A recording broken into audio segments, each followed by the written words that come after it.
Bonjour à tous. Dans la vidéo du jour, on va partir à la rencontre de Maëlys Gravier. On va parler de la grossesse et comment l'Ayurveda voit la grossesse, la préconception, c'est vraiment très importante, les 3 premiers trimestres, le 2e trimestre, le 3e trimestre, l'accouchement, le postpartum, comment on prend soin de la femme en Ayurveda quand elle vient d'accoucher. Évidemment aussi, on abordera les problématiques de fertilité. Tout ça avec une dimension philosophique, comme sait le faire l'Ayurveda. Vous allez découvrir tout de suite. Une première question sur la maternité en Ayurveda. C'est quelque chose qui est vraiment... c'est une approche complètement différente de ce qu'on connaît en Occident, parce que ça se prépare en fait bien en amont, si tu peux nous expliquer. Oui, tout à fait. Oui, en fait, on part du principe que une femme et un homme donc ont une fertilité particulière qu'on doit soigner. On ne prévoit pas les choses de manière anodine, c'est-à-dire que tout est prévu pour que la descendance, entre guillemets, soit optimale, en quelque sorte. Oui. Voilà. Après, donc effectivement, on va essayer de préparer le terrain, en gros, de préparer le nid, tant chez l'homme que chez la femme.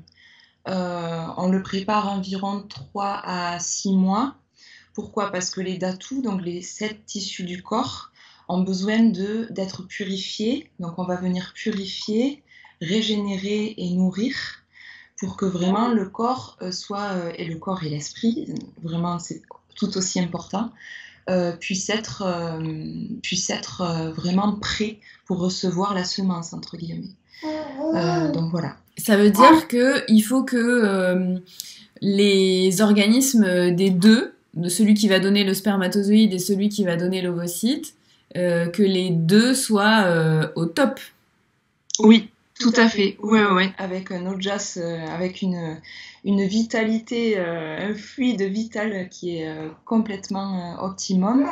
Ce qui va permettre aussi au fœtus puis au bébé d'être en bonne santé, en fait, de créer un être en bonne santé qui puisse accomplir aussi sa vie avec les meilleurs outils, les meilleurs bagages possibles. C'est pour ça que la préparation est très importante en Ayurveda, parce que justement, si on fait les choses sans réflexion et sans conscience, et bien forcément, ça veut pas dire que c'est bien ou mal, mais simplement que il va y avoir une répercussion, donc un karma. Donc il faut considérer cette dimension-là des conséquences. Chaque action pose une conséquence. Donc est-ce qu'on a envie de faire les choses voilà, quelles conséquences on a envie de porter dans ce monde? Alors bien sûr, voilà, quand ça arrive très souvent, et d'ailleurs dans l'accompagnement à la maternité, on trouve aussi beaucoup de personnes, de femmes qui arrivent déjà enceintes, et ça ne veut pas dire que c'est mal, au contraire, c'est la vie aussi qui est comme ça, mais dans ce cas, on va essayer au maximum d'accompagner au mieux pour que la grossesse se passe bien, et c'est aussi la vie et la destinée de cette âme d'être venue comme ça, sans prévenir. Voilà. Donc ça veut dire que une femme qui arrive, comme tu le disais, enceinte, on va quand même pouvoir l'aider, la soutenir en Ayurveda. Complètement. Et je pense que c'est très important. Alors, la question de la préconception en Ayurveda, elle est vraiment primordiale. Et comme on disait, c'est vraiment un axe de la maternité en Ayurveda qui est vraiment central. Mais je pense que de nos jours aussi, comme il n'y a pas trop de communication sur cette question de la préconception, dans nos mondes modernes, et ben, je pense que c'est vraiment important de considérer aussi ça, cette question de, une femme arrive, elle est déjà enceinte, qu'est-ce qu'on fait ? Et du coup, là, c'est un sujet qui est sensible, parce qu'on va pas faire n'importe quoi, on va essayer d'être très modéré. Il y a de la vie dans le ventre de la femme, donc on ne joue pas avec la vie, quoi. Donc il y a vraiment une attention particulière à porter à ça. Okay. Ouais. Donc on parle de 3 à 6 mois pour la préconception. On va prendre en compte l'homme et la femme. Est-ce que, par exemple, dans le cas d'un couple homosexuel, On va prendre, si tout le monde se connaît, évidemment, on va prendre tout le monde en considération. Bah oui, je pense qu'il n'y a pas de, il y a pas de différence. Alors, la seule différence, c'est que si c'est un couple homosexuel, il y aura une tierce personne qui viendra pour le processus de conception. Donc, dans ce cas, ce qu'on va aussi travailler, c'est la dimension du couple, qu'on travaille également pour un couple hétérosexuel, bien entendu. Qui a à quelle place, voilà, qui a quelle place, et évidemment on va travailler aussi, je suppose, parce que j'ai pas encore rencontré cette situation de vie, mais on va rencontrer aussi la tierce personne qui va venir.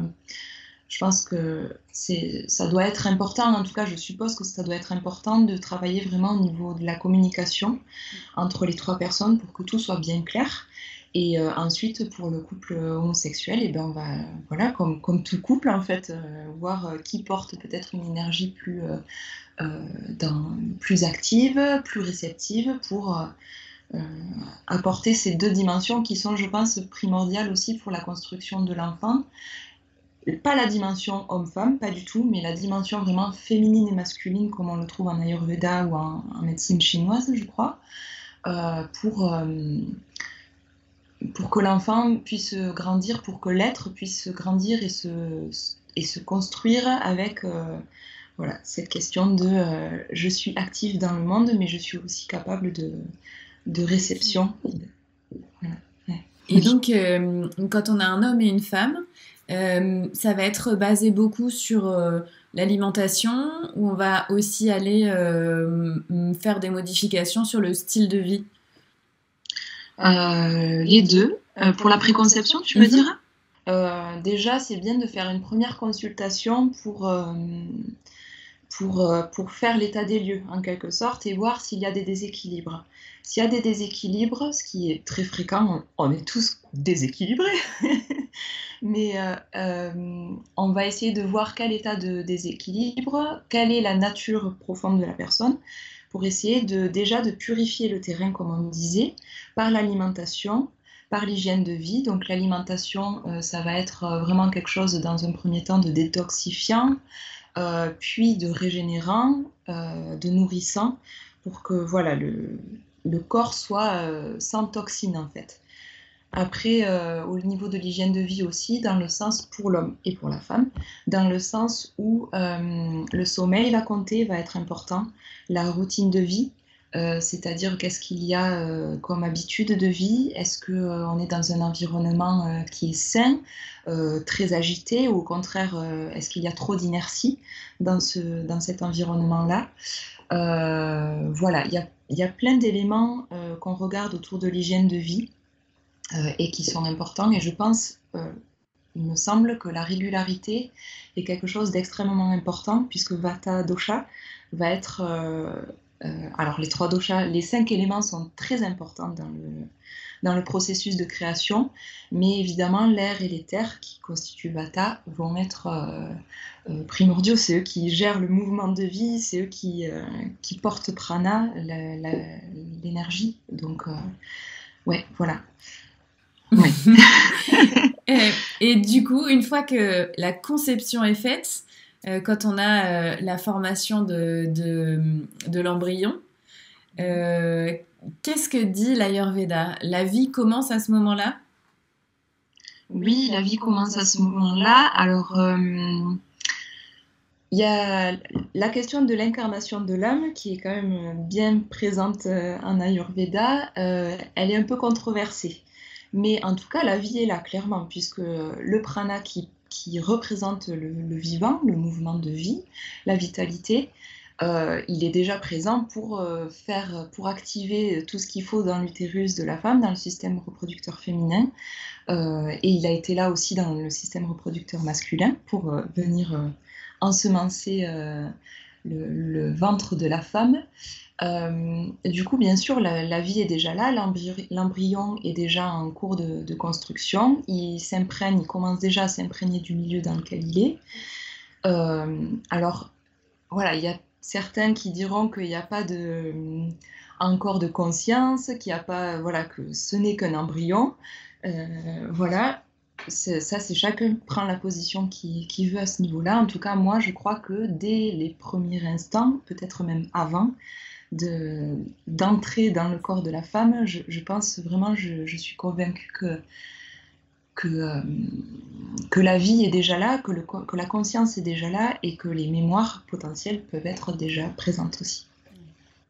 Alors, comment on va accompagner la femme enceinte? On va peut-être découper par trimestre. Le premier trimestre, il va être bien spécifique. Le premier trimestre, c'est une zone d'instabilité. Dans le sens où les 3 mois, bon ça on le trouve aussi en Occident, enfin, dans notre vision moderne, c'est une zone d'instabilité, c'est-à-dire qu'il y a beaucoup d'air, beaucoup de mouvement, puisque c'est quand même un processus qui est très nouveau pour le corps de la femme. Il y a quand même un nid qui est en préparation. Ça veut dire que comme... je ne sais pas, à l'image par exemple des abeilles qui sont dans leur ruche, il y a vraiment une agitation qui est là pour construire quelque chose. Donc il y a du travail qui est fait. Pour que ce travail soit fait correctement, il faut vraiment qu'il y ait quand même une stabilité qui soit présente pour donner envie en fait à l'embryon de rester, voilà, pour accueillir de la meilleure manière qui soit quelque part.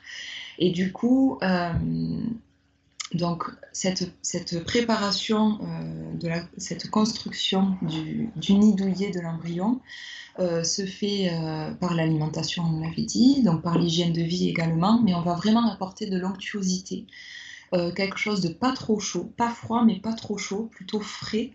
On peut penser, oui, au fromage blanc, en fait. Sorti du frigo. Pardon ? Sorti du frigo. Tout à fait, exactement, ouais. À température ambiante, en fait. Donc on reste sur quelque chose de doux, d'onctueux, d'enveloppant. Ouais. Et au niveau du style de vie, on va mettre peut-être un petit peu de routine en place si c'est pas déjà le cas, pour qu'il y ait une vraie belle régularité. Oui, tout à fait. Oui. Donc en alimentation, on va peut-être inviter, alors ça dépend de la période aussi, ça dépend de la saison dans laquelle on est de l'année.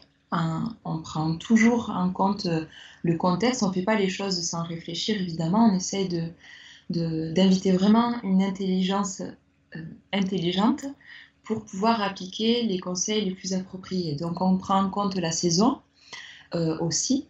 Donc si par exemple c'est l'automne, évidemment, là on est dans une période qui naturellement, par le mouvement qu'implique l'automne, qu'inflige l'automne même, on va essayer d'apporter par exemple des veloutés, des choses très onctueuses, chaudes. On va aussi soutenir Agni, le feu digestif, qui est primordial durant toute la grossesse, aussi pour la construction du fœtus. Par des épices, voilà, par l'alimentation. Après, par l'eau chaude aussi, très important. L'eau pas trop chaude, mais chaude quand même. Après, au niveau de l'hygiène de vie, effectivement, il y a la question de la régularité. Donc, on va proposer par exemple du yoga doux, ou alors des activités douces, ne serait-ce qu'aller marcher en fait, hein, d'aller se connecter à la nature. La nature, c'est un processus perpétuel de création, donc c'est hyper intéressant, je trouve, de pouvoir s'y connecter parce que c'est en reflet avec ce qu'on est en train de vivre. Donc les activités douces, mais aussi les massages, je pense. Alors, il faut faire attention parce que comme c'est une période d'instabilité, les massages, en Ayurveda, en tout cas nous, comme on l'a appris, on attend la fin des 3 mois, voilà, le 4e mois pour faire des massages.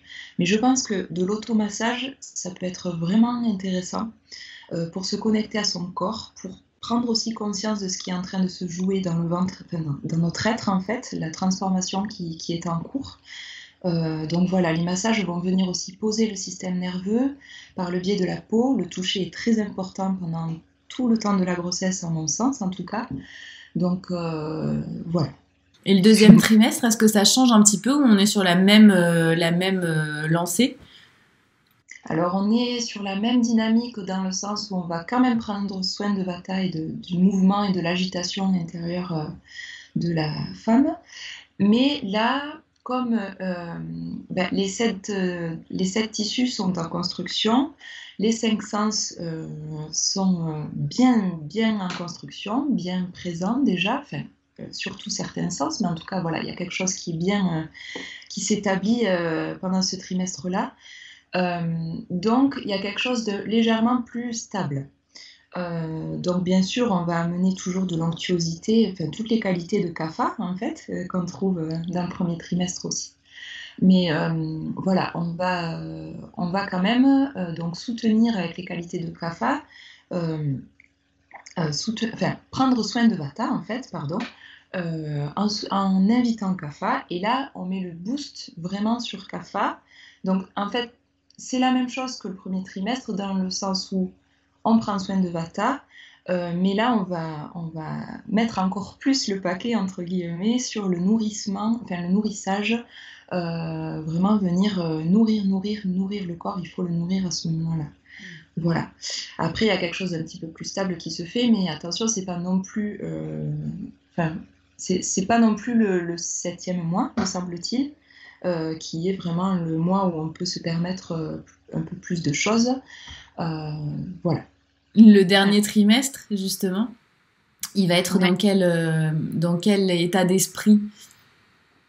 Alors, le dernier trimestre, on prend toujours soin de Kapha, on prend toujours soin de la dimension onctueuse. En fait, tout le long de la grossesse, on a besoin d'inviter Kapha chez la femme. Pourquoi? Parce que c'est ces éléments de Kapha, là, la terre et l'eau, qui vont venir soutenir. Il faut de la structure, il faut de la base, comme pour tout dans la vie. Si on a une base qui est solide, qui est souple mais ferme à la fois, on peut s'épanouir d'une très belle façon. Donc, quelque part, venir inviter quelque chose qui est là, solide, ancré, pour que la vie se fasse, c'est un beau cadeau qu'on peut se faire en tant que femme enceinte ou qu'on peut proposer à la femme enceinte. Après, quel état d'esprit? Ben là, on commence à préparer l'accouchement quand même. Surtout le dernier mois, mais en fait, ça dépend. Ça dépend de la femme. Il y a des femmes qui ont besoin, parce que leur rythme naturel va être un peu plus rapide que d'autres. Elles vont déjà au 6e mois commencer à se projeter. C'est là que c'est aussi intéressant d'inviter la femme à prendre le temps de vivre chaque étape avec sa propre justesse. Donc, bien sûr, si la femme a un rythme naturel qui est un peu rapide, on ne va pas la brimer dans son besoin de se préparer à l'avance, mais on va juste lui proposer, lui suggérer qu'elle prenne quand même le temps de vivre ce qu'il y a à vivre, parce qu'une grossesse passe très vite et ces 9 mois sont primordiaux. On s'imagine même pas ce qui nous attend après. Donc, c'est bien de prendre le temps de réaliser, en fait, de mettre vraiment, de poser de la conscience sur ce qui est en train de se jouer, de se passer. Et du coup, le dernier trimestre, il est très intéressant pour ça, pour cette dynamique-là de préparer à l'accouchement, mettre un petit peu plus de mouvement, peut-être à partir du 9e mois, parce que le 8e mois, l'immunité est en train de se faire, le bébé est bien formé, le fœtus est bien formé, mais l'immunité, Ojas, là, est dans un moment sensible où elle fait l'aller-retour, le va-et-vient entre la maman et lui, en fait. Donc là, il y a vraiment besoin de prendre soin, de ne pas mettre trop de mouvement. Par contre, une fois que le 9e mois est entamé, là, on peut réinstaller du mouvement chez la femme, donc elle peut aller marcher un peu plus. On ne parle pas d'excès, on ne parle pas de challenge, on ne parle pas d'excès, on parle vraiment de quelque chose qui est modéré, qui est, une fois de plus, dans la justesse de chaque femme. Mais ouais, remettre un petit peu de mouvement pour commencer à préparer aussi le bassin. L'accouchement va être un moment tellement... En fait, l'accouchement se passe bien, peut se passer bien, des fois malheureusement. Malheureusement. des fois, même si on a bien préparé les choses, l'accouchement se passe pas du tout de manière simple. Ouais. Donc c'est pour ça que voilà, il faut mettre des pincettes. Chaque situation et chaque accouchement est magnifique. Par contre, effectivement, un accouchement a plus de chances de bien se passer si il est bien préparé en amont. Et dès le début de la grossesse, mais aussi évidemment, quelque part, il se prépare aussi dès la préconception. Mais si on n'a pas prévu la conception, si la vie vient comme ça, et ben, dès le début de la grossesse, quelque part, prendre soin de la grossesse et prendre soin de l'accouchement et du postpartum. Et justement, en Ayurveda, qu'est-ce qu'on dit de l'accouchement ? Comment ça se passe ? Alors, l'accouchement, c'est un moment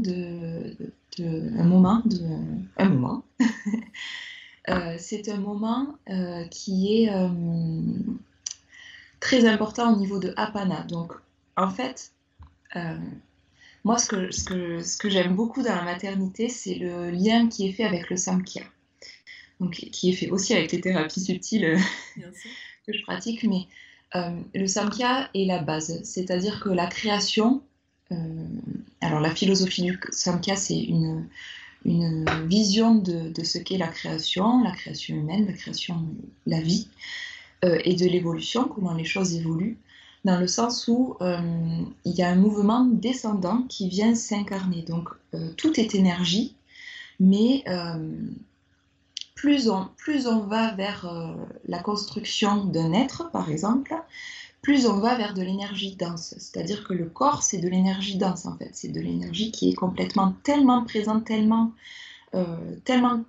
comprimée, entre guillemets, c'est pas le mot, mais que ça devient quelque chose qui s'assemble et qui est visible.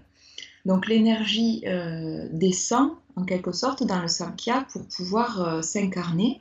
Et c'est cette dimension-là que j'aime bien. Bon, là, c'est un peu complexe, peut-être, pour quelqu'un qui ne connaît pas tout ce système-là du Samkhya, mais faut s'imaginer comme quelque chose, comme une fontaine qui coule, en fait, et quand elle coule et quand elle arrive dans son bassin, là, c'est la vie qui est en train de descendre.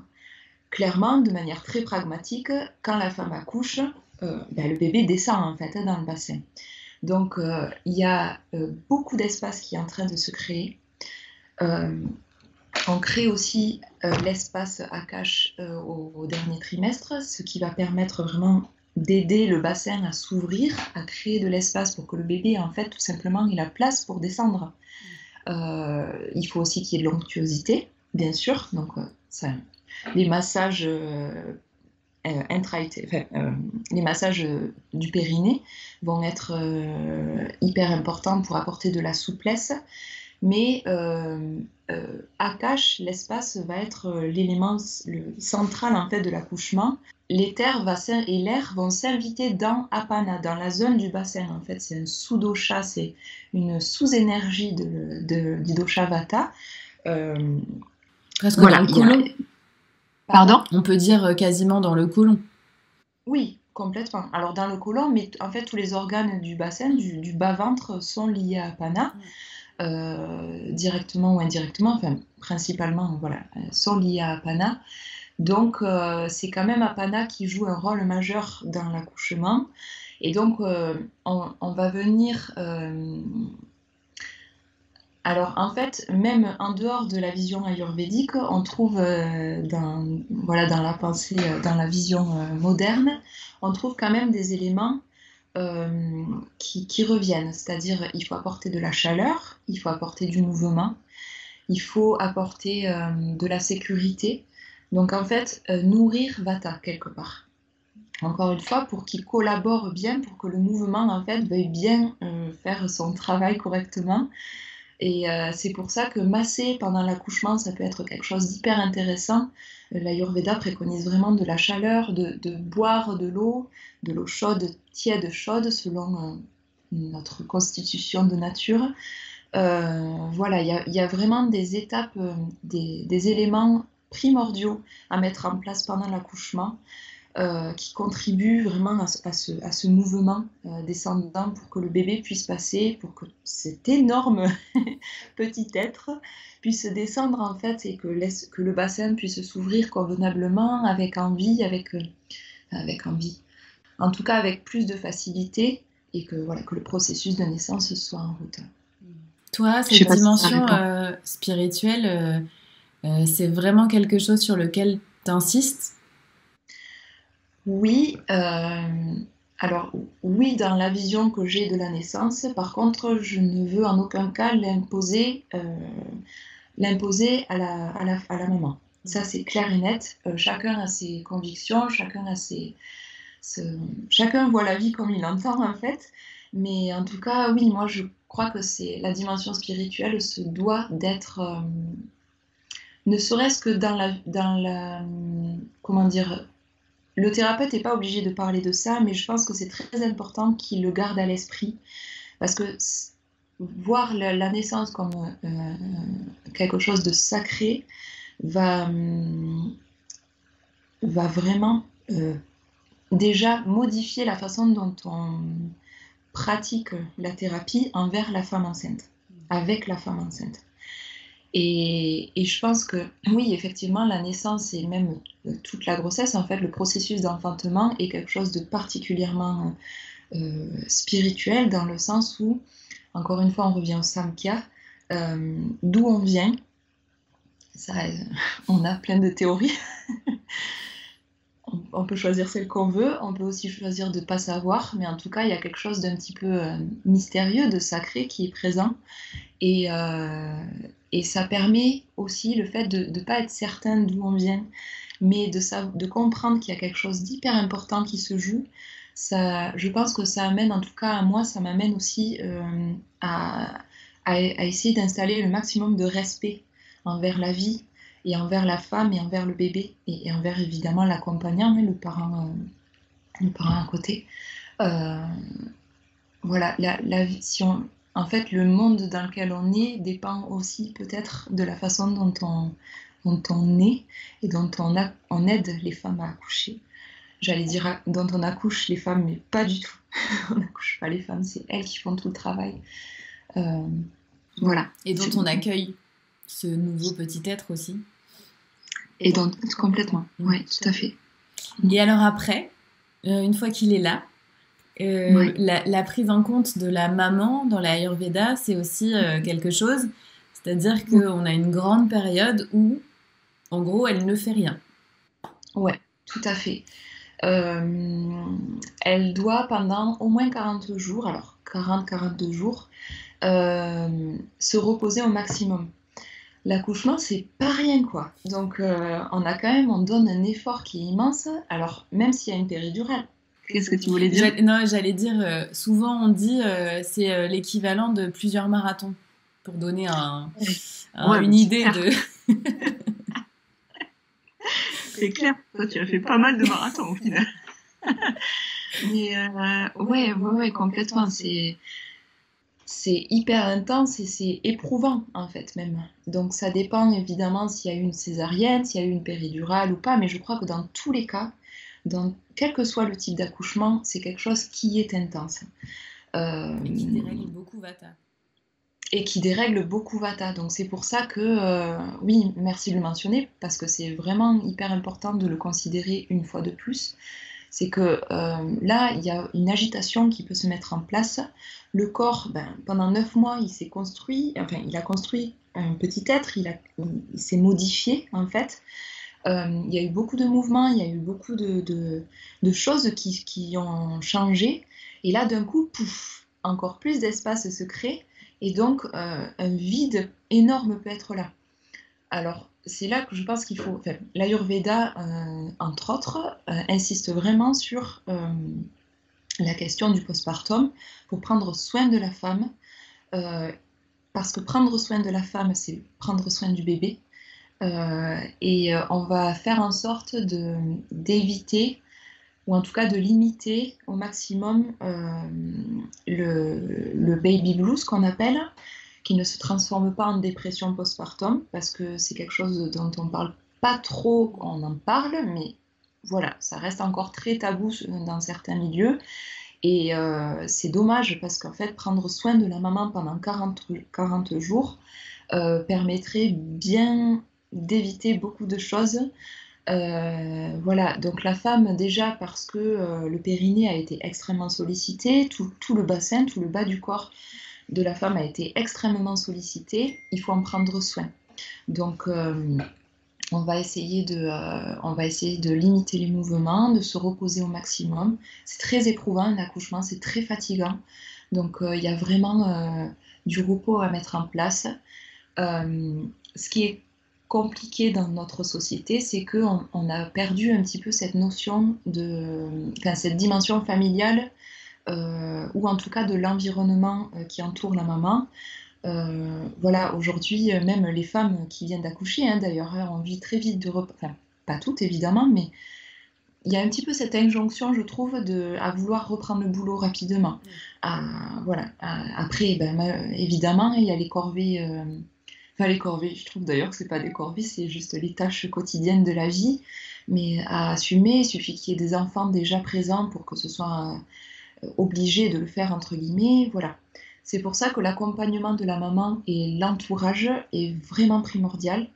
Et c'est aussi pour ça que préparer en fait une grossesse, c'est préparer le postpartum également, dans le sens où on va aussi inviter le partenaire ou la partenaire à accompagner la maman. Alors, le ou la partenaire ne sont pas des surhumains, donc eux aussi, ils ont besoin d'être soutenus. C'est pour ça que c'est très intéressant d'inviter la famille ou des proches à, par exemple, ne serait-ce qu'apporter un repas par jour, ou voilà, peut-être faire un massage, ne serait-ce que des pieds à la maman, ou des mains, ou quelque chose qui vient ancrer, qui vient poser la femme, parce qu'il y a vraiment beaucoup d'agitation pendant l'accouchement qui se met en place. Mais ça dépend aussi des femmes. Il y a des femmes qui ont besoin de se renfermer dans une bulle, dans la pénombre, de rester seule, de construire le cocon avec le partenaire ou la partenaire. Et dans ce cas, c'est à respecter aussi. Et dans ce cas, on va essayer de faire en sorte que le partenaire ne fasse pas tout, parce qu'au bout d'un moment, c'est lui qui fera un bon burn-out.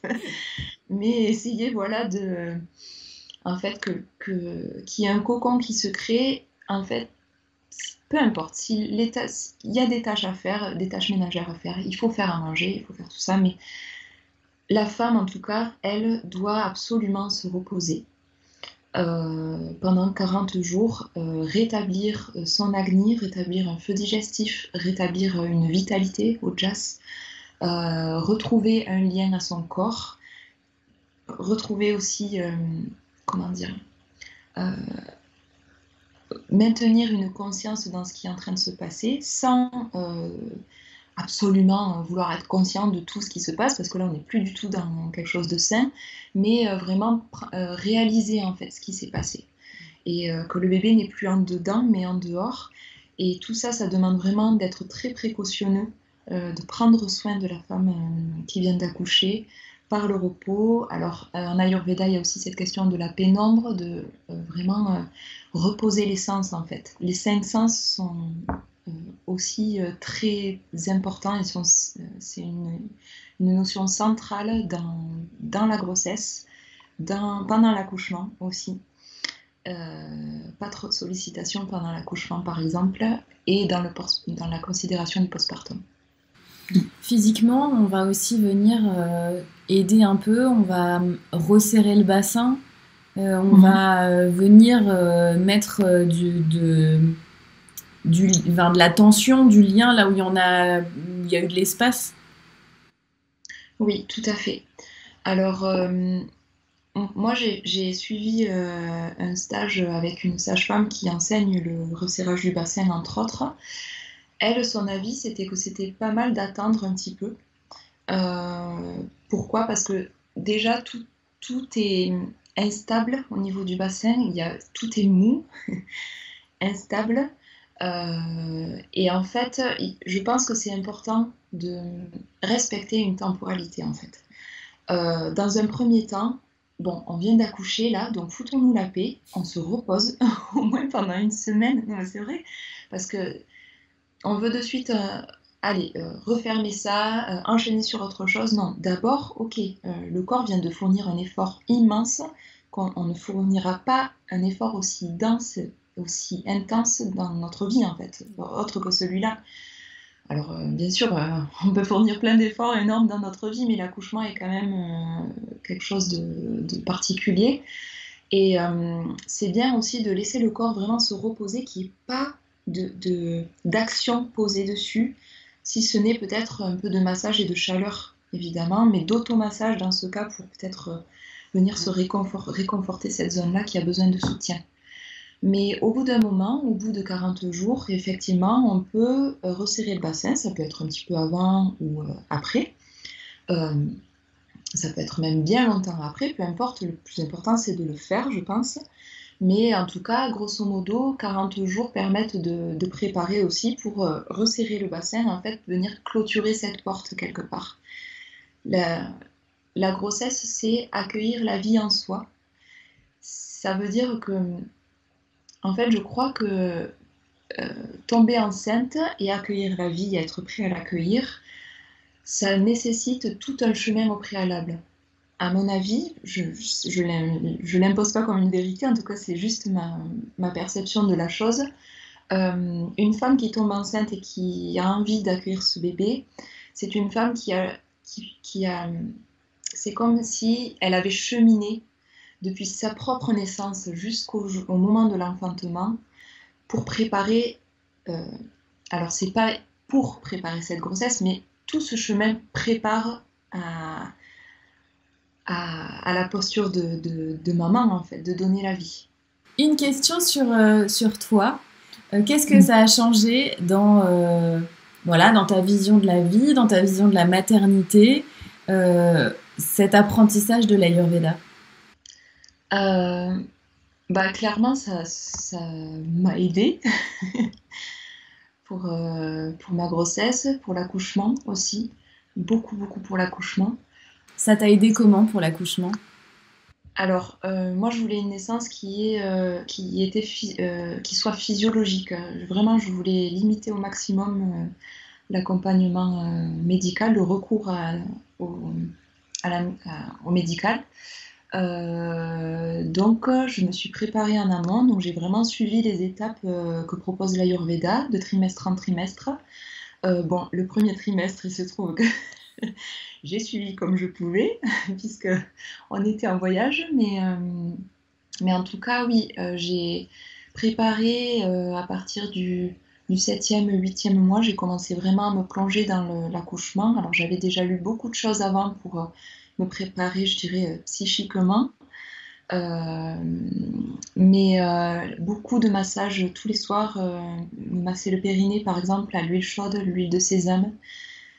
J'aime bien quand les choses. Alors, peut-être que quand je m'exprime, c'est pas si simple, mais j'aime bien faire les choses de manière simple. Avec l'Ayurveda, c'est ce que l'Ayurveda nous invite à faire. Donc, j'ai pas eu envie d'utiliser des huiles spécifiques. J'en ai utilisé un petit peu une huile qui s'appelle Dhanvantari Thailand. Mais pour le ventre, et très peu finalement, parce que j'étais vraiment avec l'huile de sésame. Donc, j'ai massé à l'intérieur, à l'extérieur du périnée.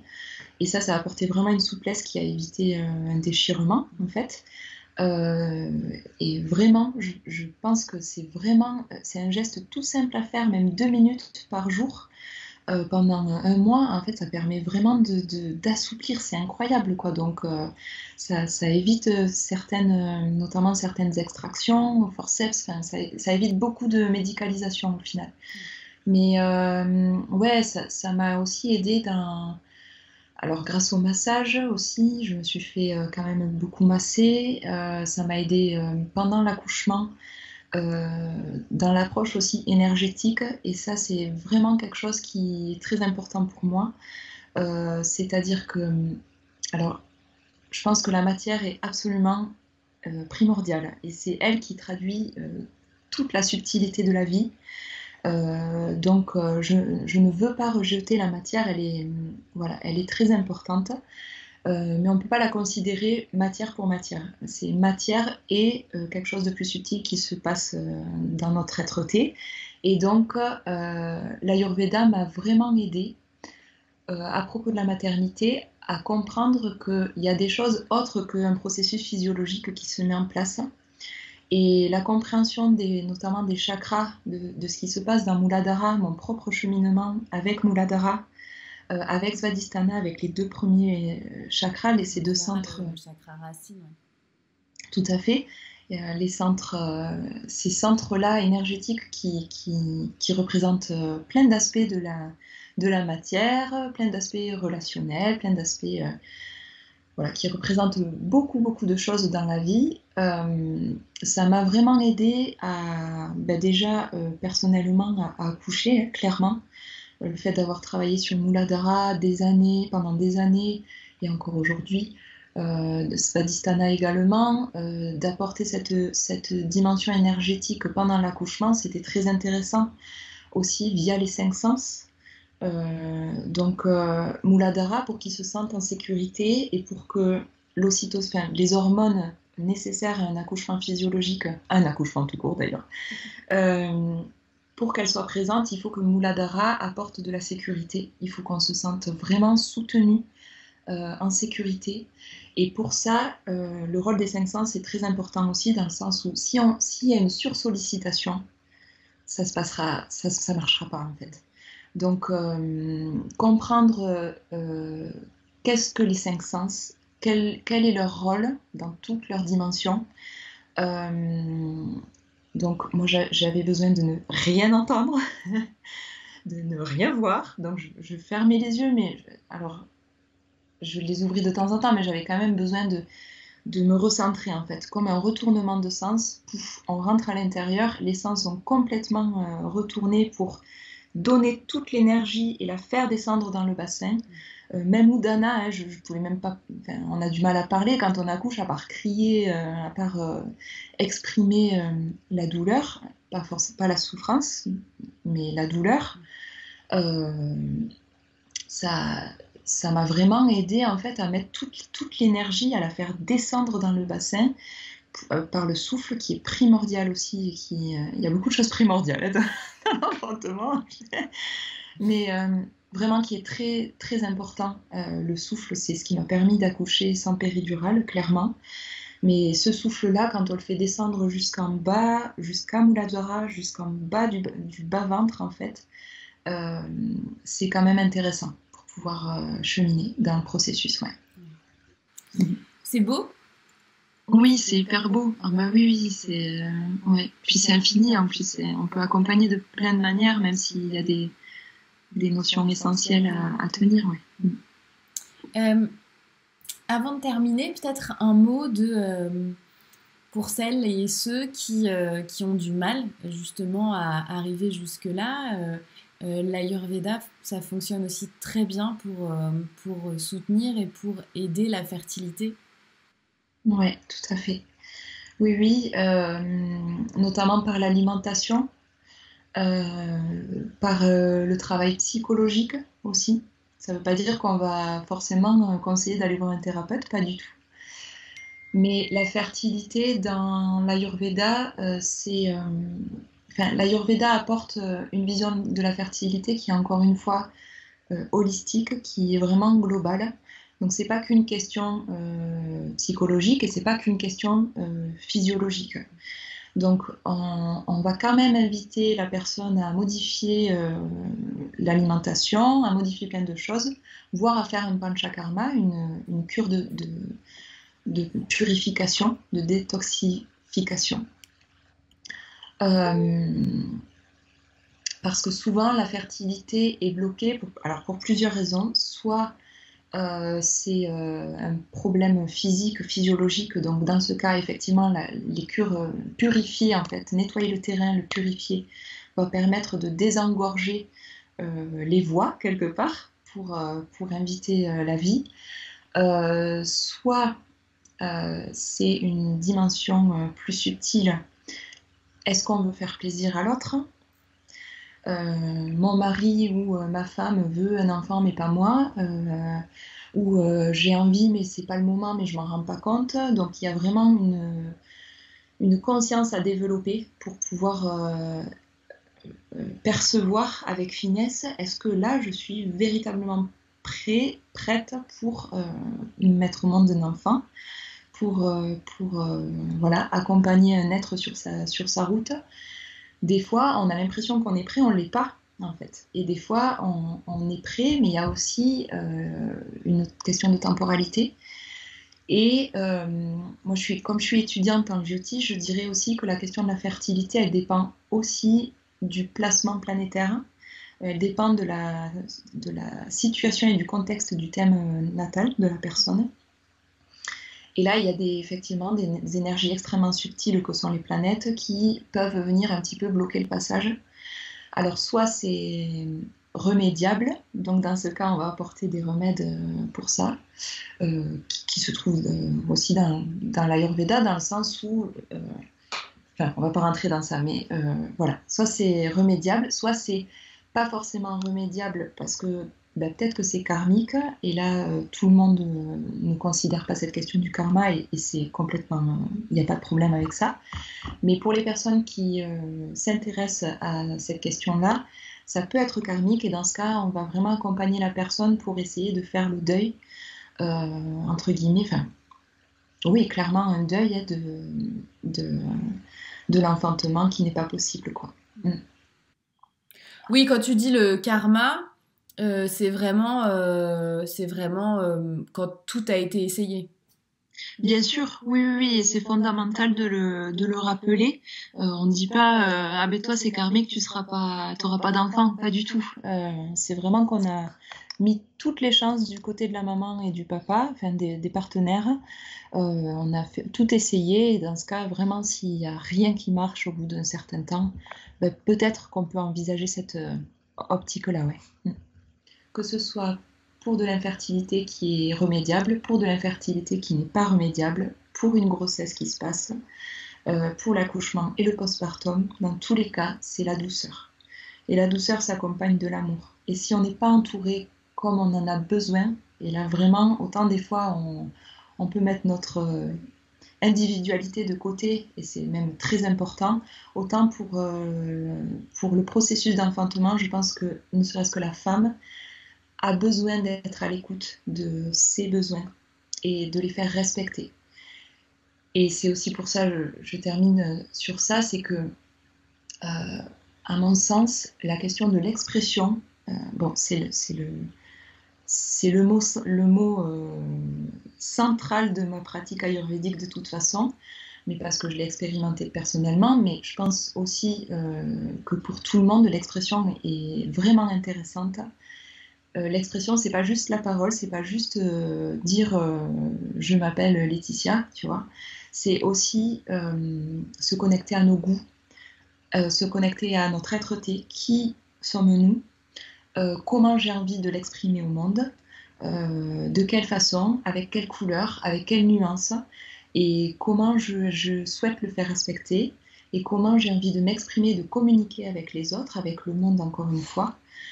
Tout ça, c'est vraiment, tout ça, c'est des domaines, c'est des sujets qui tournent autour de l'expression. Et du coup, pouvoir travailler son expression pour une grossesse qui se passe bien, un accouchement qui se passe bien et un postpartum qui se passe bien, c'est très important. Parce que souvent, quand même, on accouche encore beaucoup en maternité. Et si on a envie de... En fait, l'expression correspond aussi donc à nos goûts. Et il faut savoir ce qu'on veut, en fait. Et savoir ce qu'on veut pas. Si on le sait pas, c'est pas grave. On apprend aussi. Mais quand on sait ce qu'on veut et ce qu'on veut pas, c'est une chose. Il faut encore savoir ensuite pouvoir l'exprimer. Et en maternité, il y a encore beaucoup de maternités dans lesquelles il faut quand même... Moi, je trouve que les maternités sont très intéressantes et salvatrices pour beaucoup de vies. Mais je pense aussi qu'il faut savoir aussi se positionner. Et pas rentrer du tout dans le conflit, parce que c'est grâce à la maternité qu'on accouche, voilà, qu'on peut accoucher, parce que les accouchements à la maison sont encore difficiles à mettre en place par manque de sage-femme. Mais en tout cas, Quand on accouche en maternité, on est bien content d'être accompagné, et voilà. Mais faut quand même pouvoir affirmer sa posture et se dire, voilà, avec fermeté, mais pas avec rigidité, dire, ben non, en fait, moi là, de suite, je veux pas de péridurale. Donc, moi là, de suite, je voudrais une péridurale. Donc, est-ce que c'est possible? Oui, non. Alors, on y va. Voilà. Et ça dépend de l'expression. Qu'on puisse répondre à nos besoins de femme enceinte, parce qu'on est complètement submergé par nos émotions, par le chamboulement, le processus chimique qui se met en place et tout ça. Il faut pouvoir l'exprimer des fois, en fait. Les personnes, bien sûr qu'elles sont là pour nous soutenir, nous entourer d'amour, mais elles ne sont pas non plus... elles peuvent pas tout deviner, en fait. Donc c'est à nous aussi de dire, là, je crois que mon chéri, ma chérie, j'ai besoin d'un bon massage. Est-ce que tu peux me faire à manger? J'ai pas la force. Enfin, tu vois, des choses comme ça. Ma dernière sage-femme coachait l'accompagnant à avoir vraiment le cahier des charges de la maman. C'est-à-dire que, ben voilà, moi je veux, donc moi c'était, je veux pouvoir méditer, je veux pouvoir être debout, je veux pouvoir marcher, enfin je veux pas être alitée, je voulais quelque chose de physiologique.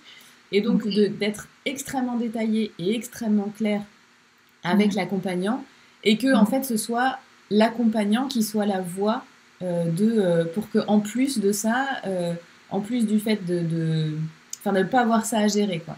Tout à fait. Non, là, vous la laissez, elle n'a pas envie qu'on fasse un monitoring. Alors des fois c'est un peu plus compliqué, non, on s'est un peu pris la tête sur le monitoring, mais avec la sage-femme. Mais voilà, donc d'avoir aussi cette personne à côté qui va être son relais pour donner ses directives. Oui, complètement. Le partenaire est un pilier, vraiment. Et on l'oublie. Souvent, on focalise, et c'est normal, hein, c'est légitime, on focalise sur la femme et le bébé. Mais en fait, si la femme a pu accoucher, souvent c'est parce qu'il y a quelqu'un qui aussi vient l'aider. Alors, qui vient la soutenir. Oui. Parce que la femme peut accoucher seule, elle est complètement suffisamment puissante pour ça. Le savoir, en tout cas, c'est ma vision de la chose, mais c'est quand même important d'être soutenu, en fait. On est quand même des êtres humains qui avons besoin de soutien dans ces phases-là, et c'est vrai que il faut pouvoir compter sur ce pilier-là quand nous, on est concentrés à autre chose. Ok, super. Et ben, merci beaucoup. Merci beaucoup, Laetitia.